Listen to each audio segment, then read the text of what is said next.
Greetings, people of the internet. This is Scott with CircWorks, and this is 100 Days of Making Comics, day 26. This is the show where I put aside at least 30 minutes a day in my busy schedule to work on my own personal comic book projects.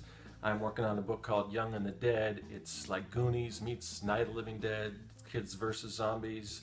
This is issue 3 that I'm working on, and I am in the scripting process, as I have been for a little while now. Right now I'm at a point in the story where I have to do some research and stuff because there's some scientific stuff going on, so that's taken me some time to look into that, and it's basically just, you know, coming up with psychobabble, and not psychobabble, but technobabble, and things like that to try to explain things that, you know, I'm not a scientist, so I try to make it sound like I know what I'm talking about. So anyway, so that's what I've been working on with the script. But aside from that, you know, I'm working on my own, you know, on some freelance projects and things like that. In the meantime, you know, checking online, and so right now San Diego Comic-Con is going on right now, so I'm seeing all the news bulletins and things like that, all the stuff that's coming out of San Diego, and got to thinking, it's been a while since I've been to San Diego Comic-Con.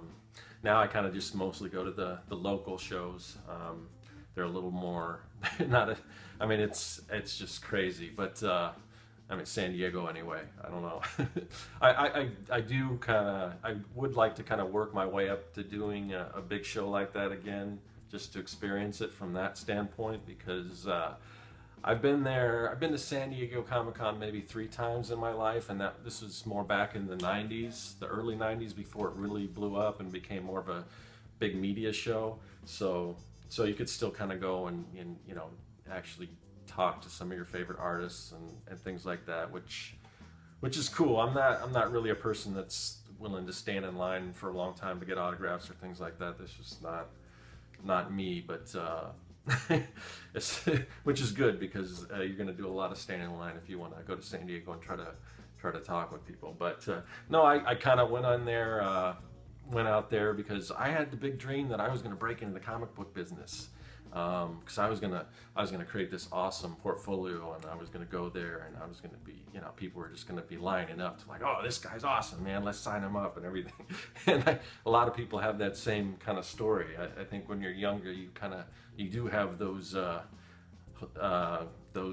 delusions of grandeur. So so I'm sure a lot of people can relate. But no, you know, I was like any kid, you know, I would draw comics and things like that, and then you know, I've got How to Draw Comics the Marvel Way, and, you know, read through this thing, and oh man, this is great, and all that, you know, so did all that kind of stuff, and then, you know, looking through comics, and I find an ad for this thing. I don't know how many of you guys remember this, the official Marvel tryout book, but this was actually really cool. I dug this because this is way before the internet, when you can actually see how people are doing this kind of, you know, this comic book stuff. So all you see usually is just like the printed page. So this actually, this was the first time you know, you would see, like, this is actually me trying to ink Peter Parker there.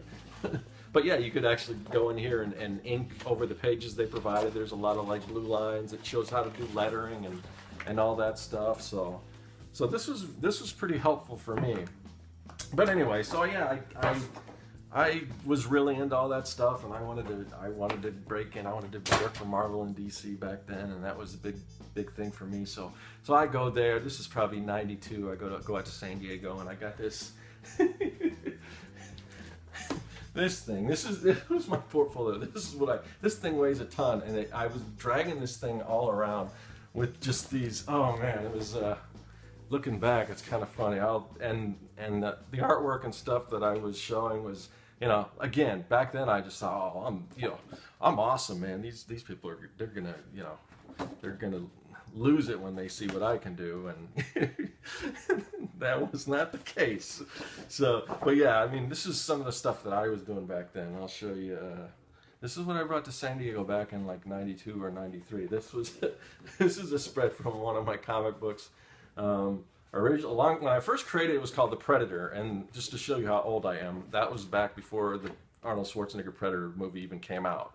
So, and this isn't from then. I redid it a bunch of times, but then once that movie came out, I changed the name, and I kept changing. Eventually, it became, I think I was calling it Manhunter, which there was also a Manhunter out there, but I put a subtitle on it. I think it was like Manhunter, Creature of the Night or something. But it was this guy who's like a kind of this dark black costume. He had this tail, and his tail was like his weapon.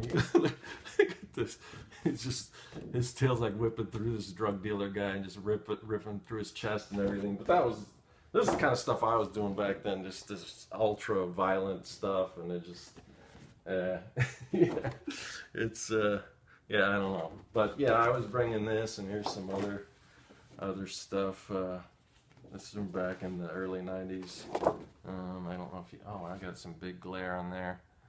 Just this guy fighting these Nazi guys and blowing people up, and guy in a motorcycle, the big machine guns and all that. So yeah, that was it. So I would go, I'd go show my portfolio, and they just kind of like, okay, whatever, And and then I'd have these little ash can things. This is my comic. I'd leave these things behind, and or I think that's why they call them ash cans, because that's pretty much what happens to these. They would just go in the trash.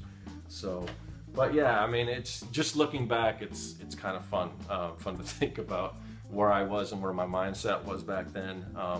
Now, to be honest, I really could care less about working for Marvel or DC. I think, honestly, if they came to me and asked if I could do a comic book, especially probably with the normal page rates, I'd probably turn them down, because it's, I don't know, it's just not something I want to do. And unless you're like a superstar, I don't know that it pays that well. So,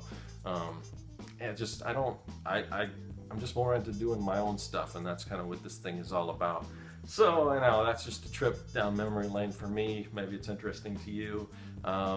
Maybe I'll talk a little bit more about, since the San Diego Comic-Con's going on, maybe tomorrow I'll talk a little more about actually some things you can do when you do go to conventions, because I've done a few conventions, and I've had some success there, and I've learned some things, and maybe I can share a few of those things with you. So when you do take your comic book out there, you can maybe get the word out and make some sales and all that kind of stuff. But convention is definitely something I want to do more of. The more comic books I get out, I do want to do a lot more shows. Right now I'm just kind of doing local ones, but I know a lot of people that do shows all over the place and travel and do pretty well with it. So that's definitely part of making comics, especially your independent comics, because you can make an independent comic book, but if nobody really knows about it, what does it really matter? So you got to get the word out, and conventions are an excellent way to do that.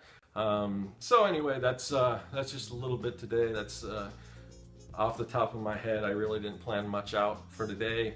I'm going to go back and work a little more on the comic book. Hopefully get that to a point where I can start drawing some pages and get further along with that. So I'll have something to take to a convention. Anyway, I will see you guys tomorrow. That is all.